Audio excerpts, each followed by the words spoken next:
Strategi penurunan jumlah kematian bayi melalui pengembangan audit kematian maternal perinatal dan penggunaan sistem surveillance respon. Policy brief ini kami tunjukkan bagi pengambil kebijakan di tingkat Kementerian Kesehatan hingga ke perhimpunan profesi. Disusun sebagai tanggapan dari situasi kematian bayi yang semakin memburuk di Indonesia. Yang menjadi poin utama adalah ketidakoptimalan pelaksanaan AMP sehingga berdampak dari tidak optimalnya upaya penurunan kematian bayi.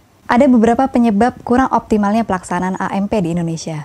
Yang pertama adalah seringkali AMP dianggap sebagai pengadilan bagi tenaga kesehatan yang bertugas saat terjadi kematian bayi. Yang kedua, formulir otopsi verbal sering tidak diisi lengkap sesuai dengan standar yang berlaku. Ketiga, tidak disusunnya note to land audit dan rekomendasi tindak lanjut. Keempat, ada perbedaan antara AMP yang disusun di tingkat dinas kesehatan dan di tingkat fasilitas pelayanan kesehatan. Kelima, keterlambatan pelaksanaan AMP karena alasan kesibukan tenaga kesehatan.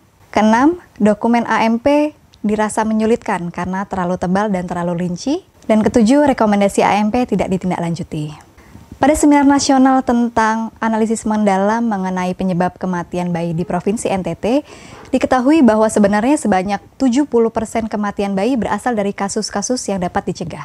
Namun tetap terjadi kematian bayi dikarenakan adanya kendala pada faktor SDM, kelengkapan peralatan dan obat, serta terkait sistem rujukan.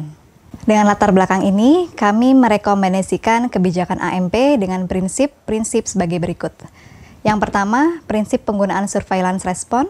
Kedua, pelaksanaan AMP didahului oleh death conference atau konferensi kematian yang dilakukan tidak lebih dari 2 kali 24 jam setelah terjadinya kematian. Ketiga adalah melibatkan dokter obgyn dan spesialis anak sebagai pemimpin klinis. Dan yang terakhir kami rekomendasikan agar dokumen AMP dikurangi ketebalannya sehingga tidak membuat kesulitan bagi penyusun AMP. Demikian rekomendasi kebijakan ini kami sampaikan, semoga dapat bermanfaat bagi pihak-pihak terkait.